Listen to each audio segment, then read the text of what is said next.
Dun, dun, dun, dun. Dun, dun, dun, dun. Hello everyone, I am going to make Kombu no Tsukudani. Kombu is this. They come from Hokkaido, North Island of Japan, Hokkaido, and I use at my soba restaurant to make. I use them kombu to make stock for my broth and dipping sauce and hot soup for soba noodles. I run soba noodle restaurant with my mother. Yes, so after having made the stock for the soba noodles, we got lots of kombu. So what to do? We normally make kombu no Tsukudani. It's actually mom's job. She does it for me, so it helps. So kombu no Tsukudani is just braised kombu. That's it. Braised kombu. That's it. And it can be used. It's nice to eat with freshly cooked rice, or it can be put inside the rice bowl, onigiri, and or you can just put it in the free porridge. I normally put kombu no Tsukudani in my rice porridge that I eat for breakfast. So it goes well with rice, porridge, or whatever, soup. So just lots of chopping to do.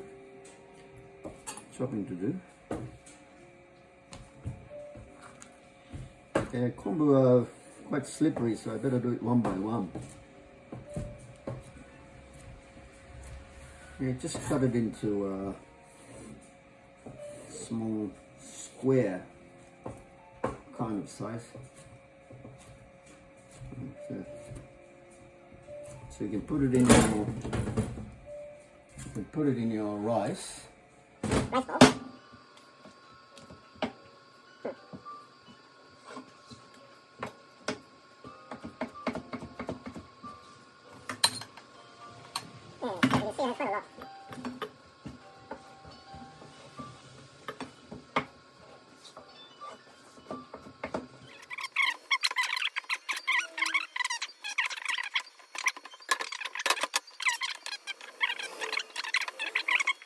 Dashi stock, and kombu has fucoidan. Maybe my pronunciation may not be good, but I can Google it. The fucoidan is super powerful antivirus, including COVID-19, according to the most recent finding by the world's leading scientists. Most powerful antivirus, and this makes you. It's a fucoidan it's a gluey, a slimy. Now when you put fresh kombu into the water to make stock to begin with, it gets a little slimy. It gets slimy, and that's the substance. That's it's a fibre. It's a gluey, slimy substance. That is the fucoidan, which is the dietary fibre, slimy.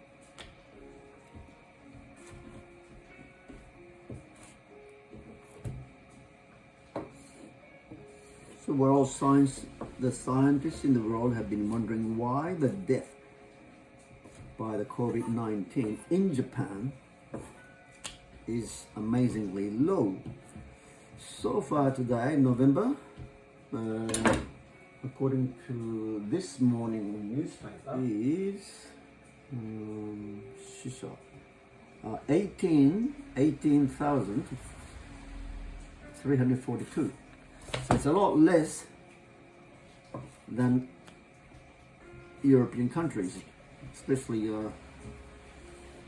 I was talking to my friend in US, in New York the other day on via Zoom, and he told me that over 800,000 people have died so far from COVID-19 infected. There's a vaccine. Vaccination was came in from US, because they made it quicker than our pharmaceutical companies. So people started getting vaccinated as early as June. My mom had her vaccine twice, and anyway. So, but before the vaccine came last year, so for instance, a lot of people got infected on a cruise ship. You know, started with big cruise ship. Forgot the name of the ship. And but they didn't have any cure. They didn't have any at that time medicine, or just looking after them in the hospital. And a lot of people, some people died, elderly people with the chronic diseases, but most people have recovered. Most people recovered. So within the that's because of the power of immunity that Japanese people have in here. We have a much longer intestine than European people. That's why we have short legs. That may be a disadvantage as an athlete, But such a long intestine, like the horse, we have. So we have more enzyme. We have more enzyme that Europeans in general do not have in their own intestine. So the world scientists have been making research. Why?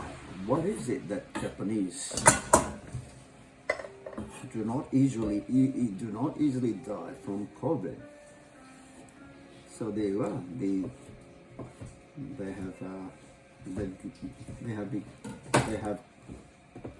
finding is one of the finding is this: kombu, fucoidan,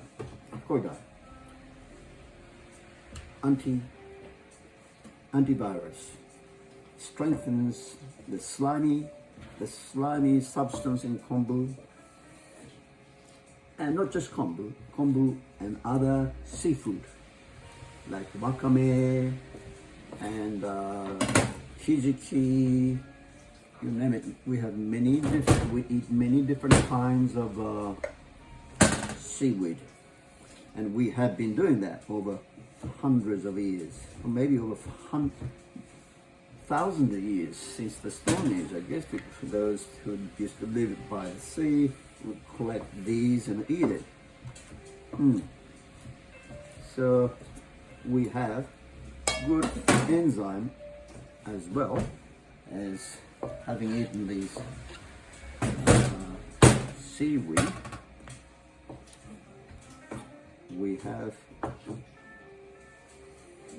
They have strengthened our immunity, the power to defeat the disease, viruses. No, it's not just COVID-19.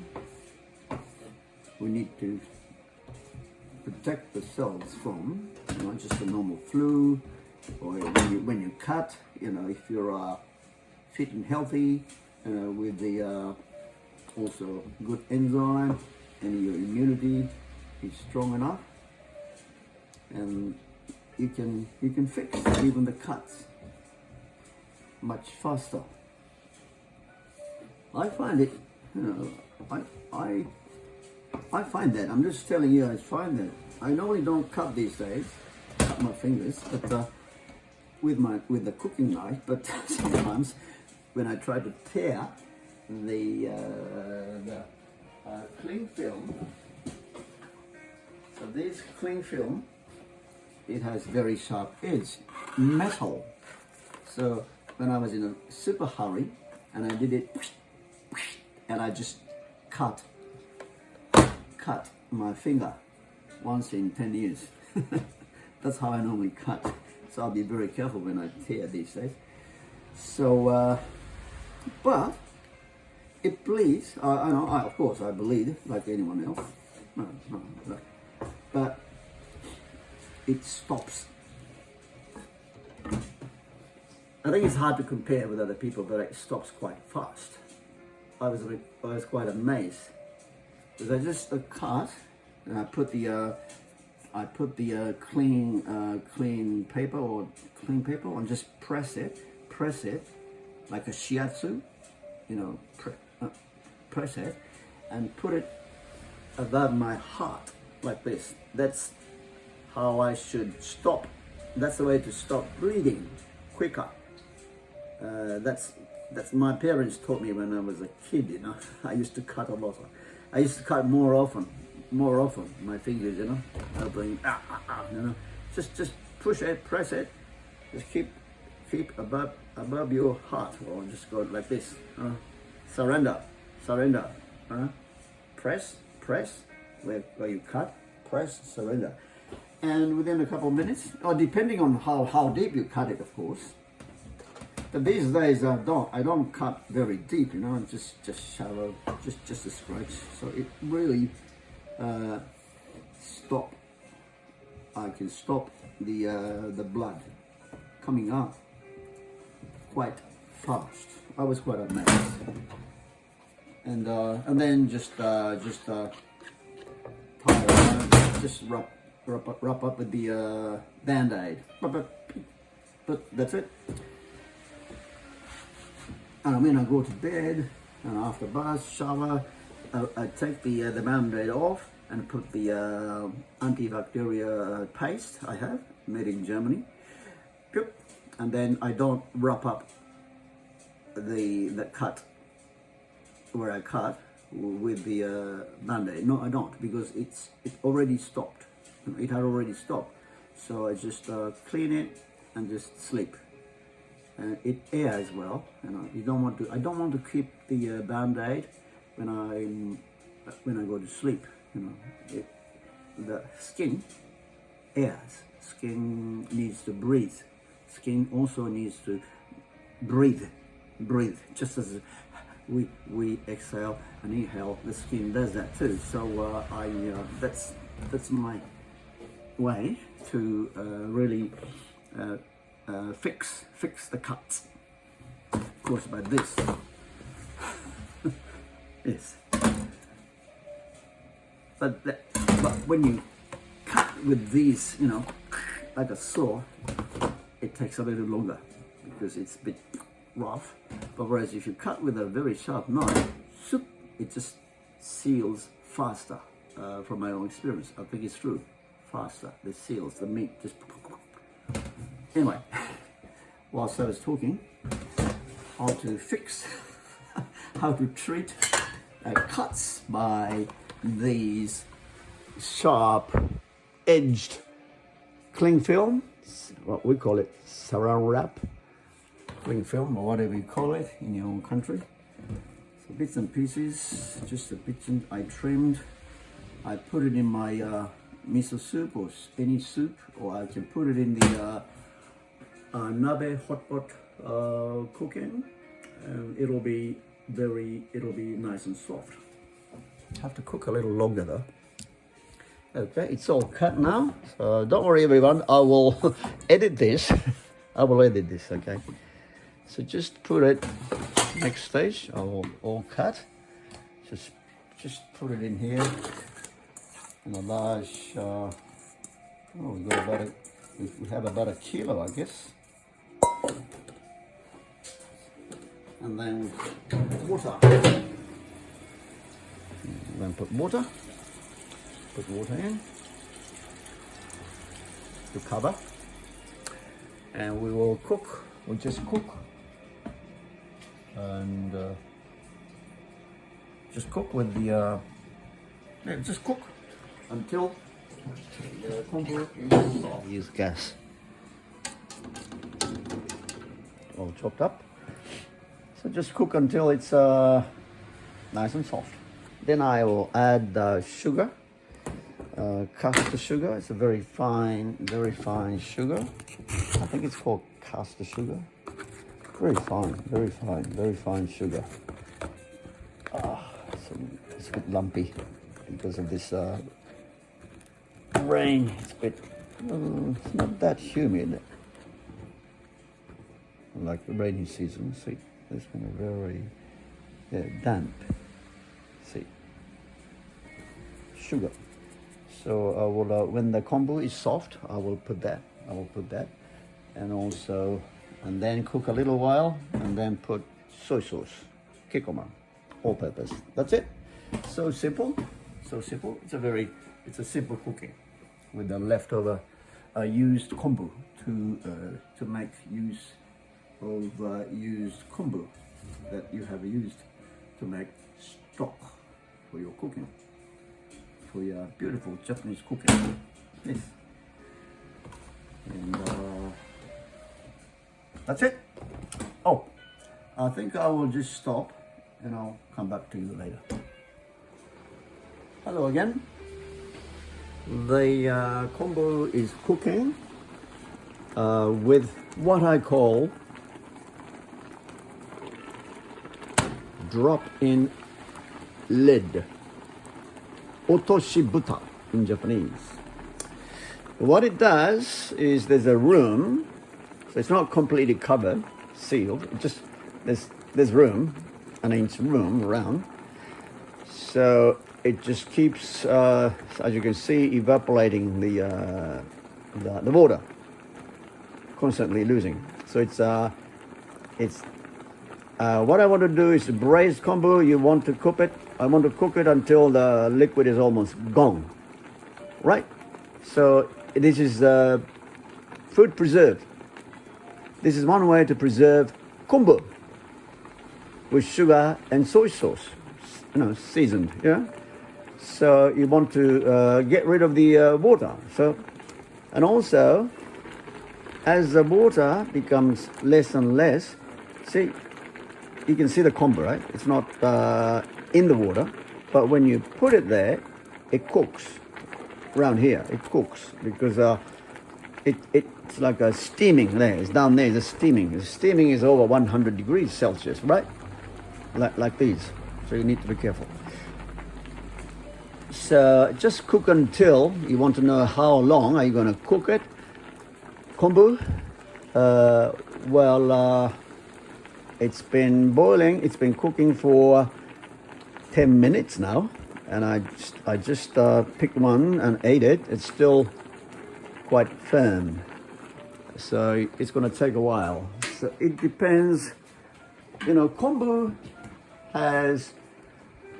You see the kombu. There are many different kinds wherever they may.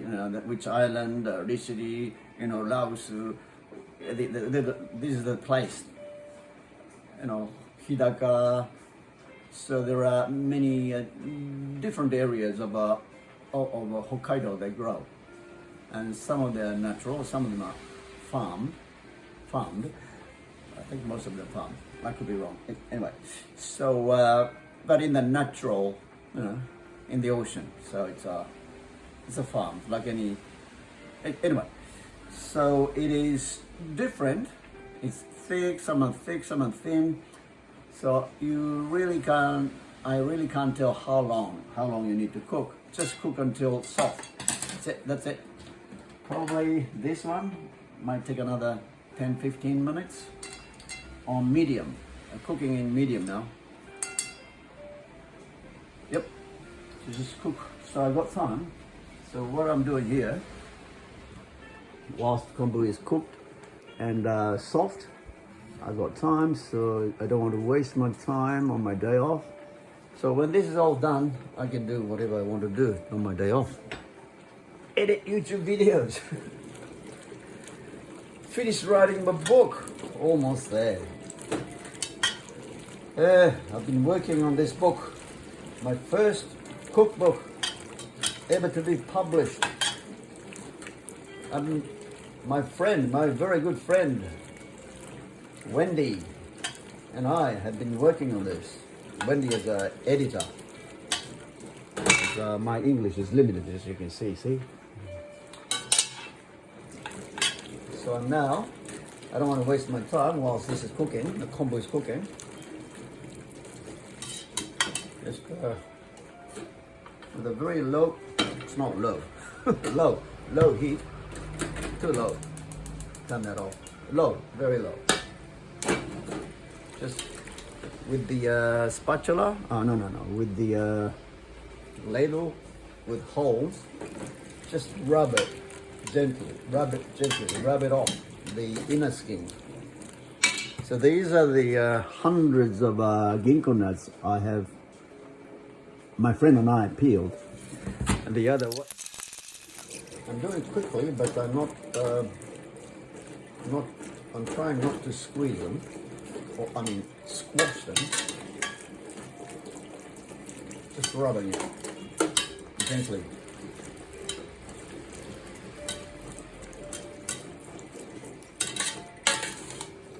See? Oh, okay. This is the one here. Boing, boing. Yeah.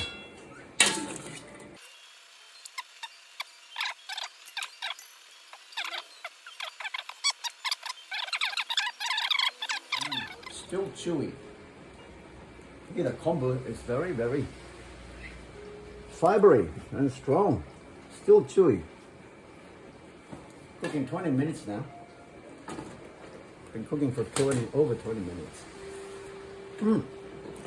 Need patience. Need patience. Well, I don't need patience. Just let it cook, let it boil. I've got things to do. I've got things to do. Peeling the skin of ginkgo nuts. So when this is all done, peeled, I put it in a plastic bag. Not a plastic bag. Is it plastic bag? No. Kind of an aluminium foil. Bag. I'll show you later. I'll put the picture in this video, and then we can. Then I put them in a freezer. Freeze them. So it stays. They stay. Oh, that's how we keep the ginkgo nuts until next year, autumn, when we will pick new season ginkgo nuts again. So there are many different ways to use. I will not mention that now. But the one thing I like is just you can just deep fry. You don't have to peel it all. You can just pop them in the deep fryer. Soybean oil, canola oil, sunflower oil, and just deep fry, maybe 5-10 seconds. And this skin, the inner skin, comes off when you deep fry.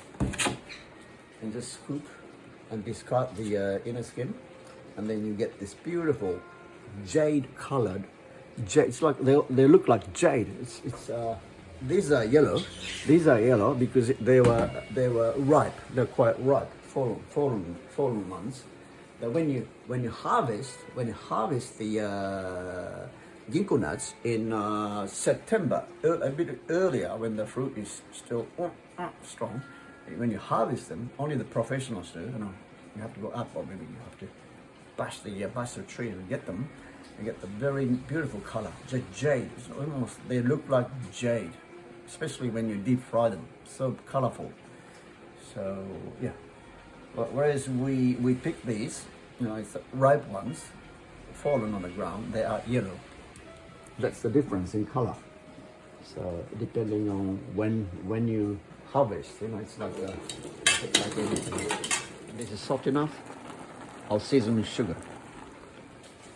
I'll turn that off now.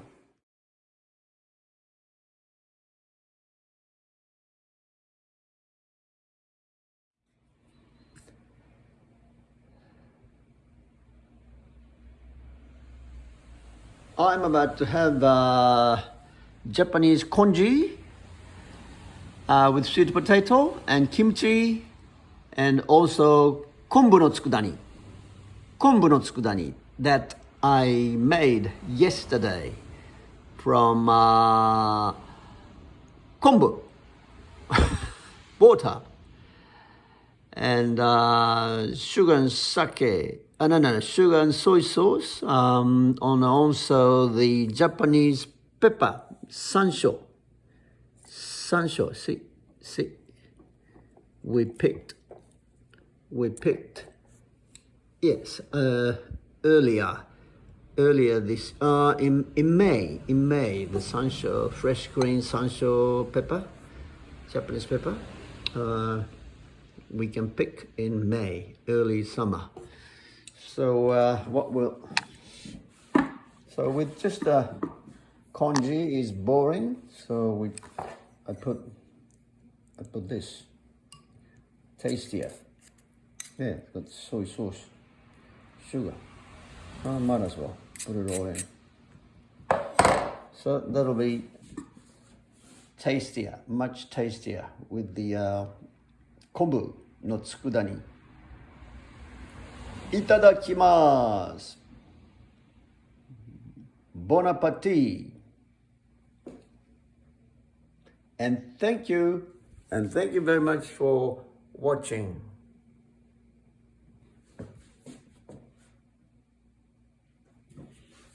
I'll keep cooking. See you later.